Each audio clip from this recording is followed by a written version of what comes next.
Okay, good afternoon everyone. Welcome to today's press conference. The press conference will be done in two parts, starting with the broadcast section and then finishing with the daily newspapers. If you'd like a question today, please use the raise hand function on Zoom. We'll get round to you as soon as we can. And when you become a panellist, please unmute yourself and you'll be able to speak. We're going to begin today's press conference with Paul Gilmore from Sky Sports News. Paul, unmute yourself and away you go.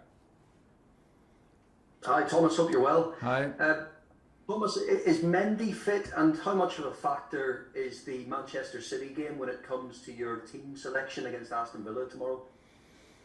Mendy cannot play. He was not in training so far, so we try to do everything for Saturday and to reintegrate him tomorrow in individual training and hopefully Thursday's team training, but not yet. And well, it's a matter of the amount of games and the load that we had for the players, and there was quite some intensive games. So if the question is if we will have some changes, yes, we will have. I will not give you the lineup, but there will be some changes because we take the opportunity to give important minutes and important minutes in important competition to guys who are missing the minutes in the moment. This team of yours seems to be in a really good place at the moment. Do you think the balance and depth in the squad will just make you even more serious contenders this season when it comes to competing in all competitions? I don't know if more serious or not. We are serious. We are doing things serious, and when we play a competition, we play to win it, because this is what we are and what the club and what the club demands and what responsibility from us is if we play and work for this club. This does not change. We are in the moment in a good place, like you say, because we work hard and we value the opportunities that we have, and the group is a strong group in the moment, and we have to take care about it every single day. It's not a given.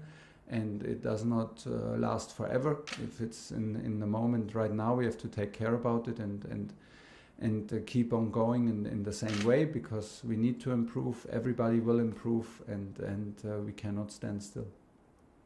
Timo Werner has started on the bench for the last 5 games. How do you see his role within the squad, within the team, now that Romelu Lukaku appears to be the vocal point of that attack? Yes, and he can play with Romelu, that is sure, and he did very well in Tottenham the last 25 minutes, 30 minutes of the match. That gave us a clear impression of how dangerous these two can also be together. There was some disappointment to brush off his shoulders from the Euros during the summer. And from the first games, I think he was not happy with the performances in the beginning. We were not absolutely happy, because we know that he can be much more dangerous and much more of an attacking threat than he was.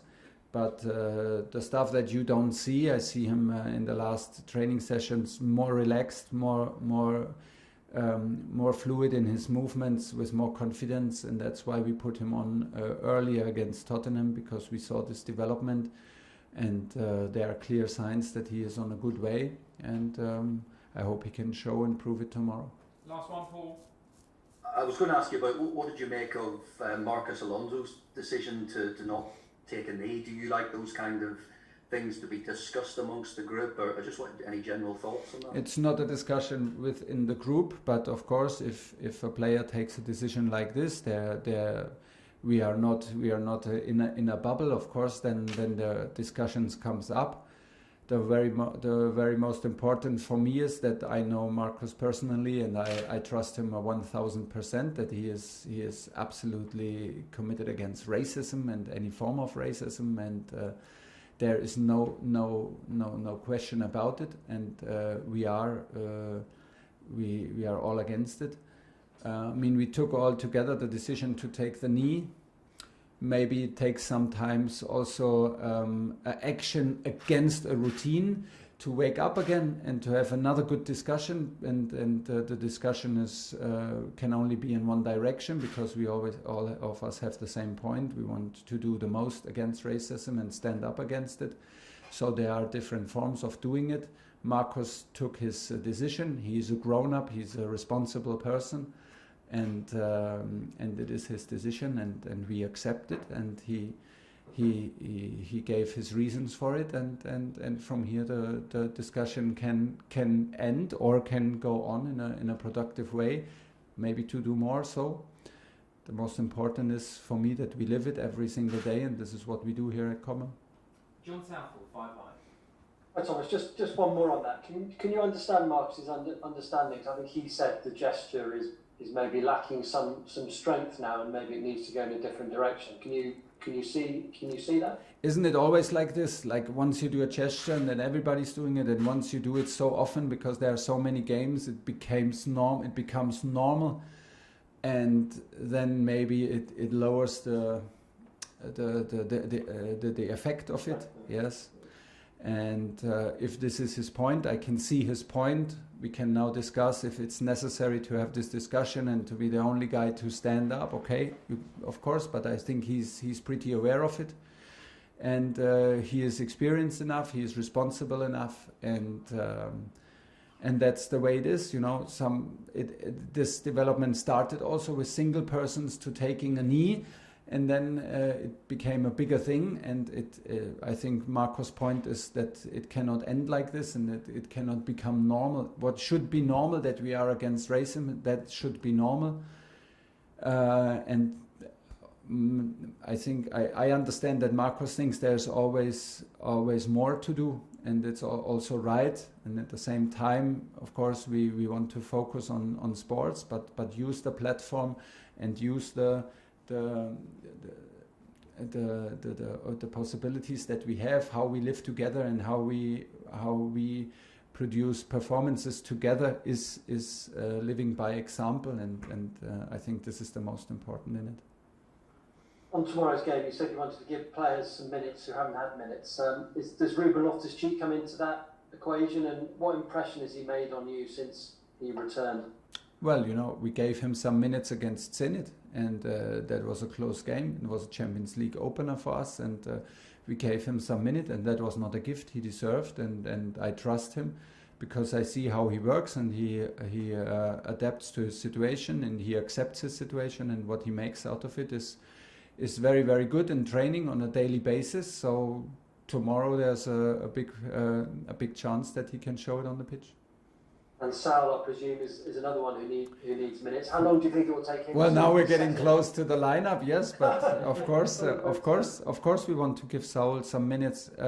First of all, the guys want to have minutes, and they want also to show and to impress and to keep on pushing.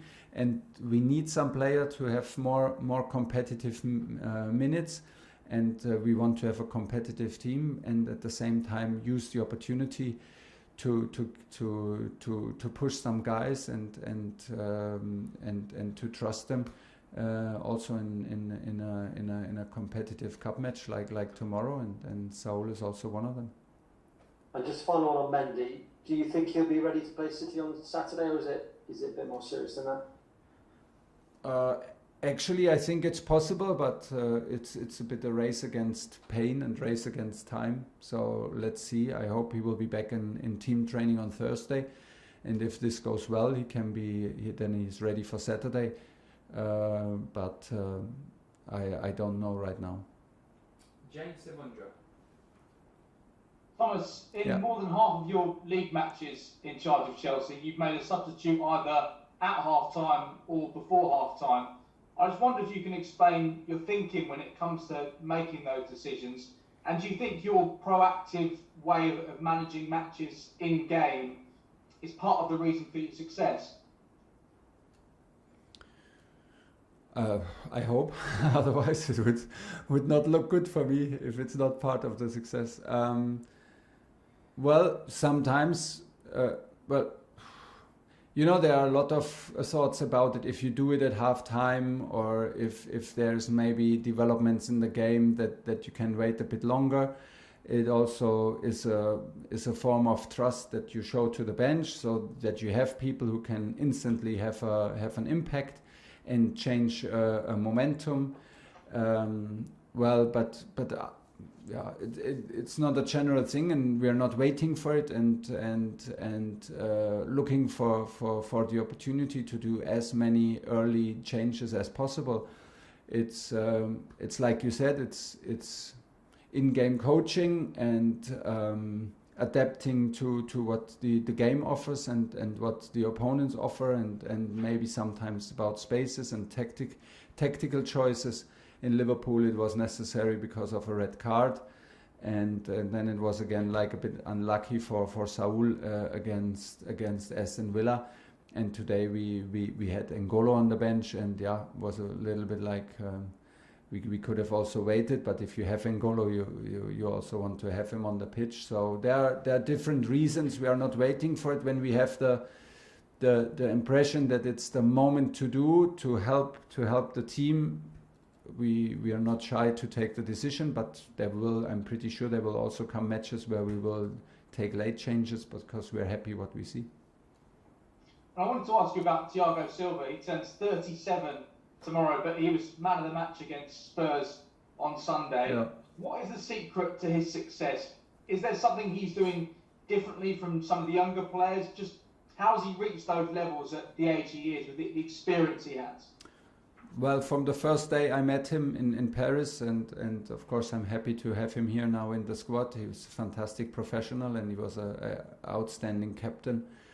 What a fantastic person, and the approach from him to recovery, to live this life as a professional player is simply outstanding. So it means like to what he eats, when he eats, how he recovers, how he trains.